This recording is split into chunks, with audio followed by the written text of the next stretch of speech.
उस व्यवस्था को ध्यान में रखते हुए कहने और सुनने का बहुत विषय है। तमाम सारी चीजें हैं जो कही जा सकती हैं और तमाम सारी चीजें हैं जो सुनी जा सकती हैं। वह कहने और सुनने से पृथक केवल एक ही चीज है, केवल एक ही वस्तु है जिसको तो हम शब्द के द्वारा नहीं बता सकते और बयान नहीं कर सकते हैं। वही जो नारद भक्ति सूत्र में नारद जी से कोई भक्त पूछता है कि ब्रह्म का स्वरूप कैसा है, तो नारद जी बड़े सहज और सरल में उत्तर देते हैं, अनिर्वचनीयम ब्रह्म स्वरूपम। वह जो ब्रह्म का स्वरूप है वह अनिर्वचनीय है, अकथनीय है, अकल्पनीय है।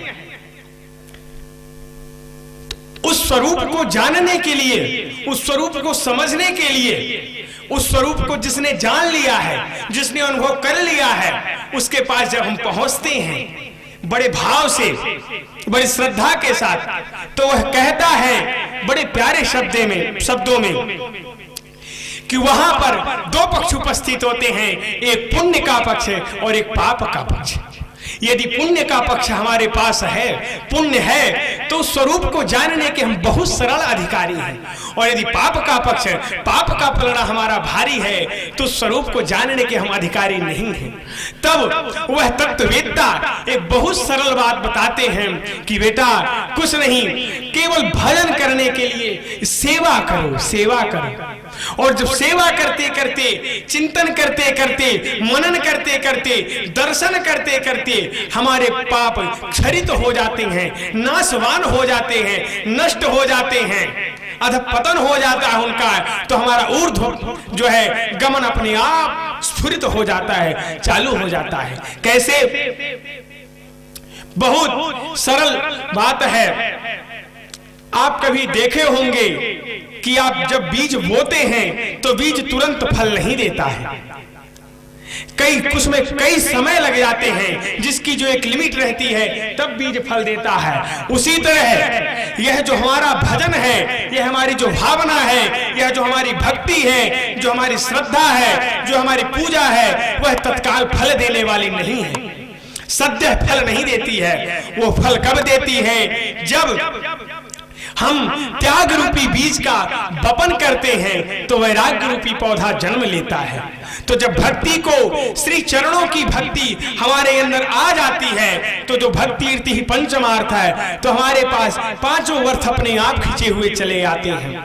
और वह जब काम, क्रोध, लोभ, मोह ये जो भी है, इनका सबका नाश होने लगता है, और धर्म, अर्थ, काम, मोक्ष, चतुर पुरुषार्थ की, चतुष्टय पुरुषार्थ की प्राप्ति सहजतया, सुगमतया, सरलता से हमारे पास आने लगती है। और जब अर्थ की प्राप्ति होती है, तो यदि किसी पूर्ण महापुरुष से जुड़ा हुआ साधक है, जीव है, तो वह अपने अर्थ का वह रूप बनाता है, वो अपने अर्थ को ऐसे बिखेरता है कि उससे हमारा भी, हमसे 4 जुड़े हुए का भी, उनसे 8 जुड़े हुए का भी, ऐसे कई उसकी श्रेणियां बनती जाती हैं, और वह धर्म के कार्य पर लगता है, तो शुद्धता से परिमार्जित होकर के हमारे पास आता है। उस अर्थ को पाने के बाद हम जब उस कामना की ओर बढ़ते हैं, उस वासना की ओर बढ़ते हैं, तो वह वासना हमको लिप्त करने वाली नहीं रहती है, उससे निर्मुक्त करने वाली रहती है, उसमें डुबोने वाली नहीं रहती है, उससे उबारने वाली रहती है। यह महापुरुषों के चरण कमलों में जुड़े हुए साधकों के, भाविक भक्तों के लक्षण ऐसे जान पड़ते हैं।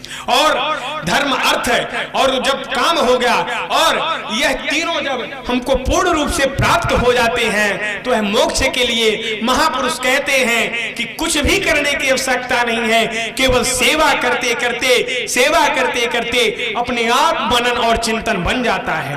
वह मनन चिंतन बनने के बाद हम उस तत्ववेत्ता के समक्ष जब उपस्थित होते हैं, तो पैरामीटर की तरह हमारी जांच हो जाती है। और हमारे प्यारे भाइयों, जो हमारी जांच होती है, तो उसमें कभी हम कम निकलते हैं, कभी हम ज्यादा निकलते हैं। जब हम कम निकलते हैं अपने परीक्षण में, तो गुरुदेव भगवान बड़े आगे हैं।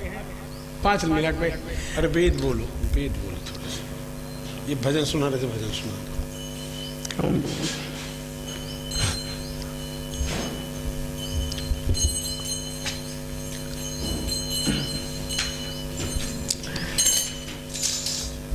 ओम श्री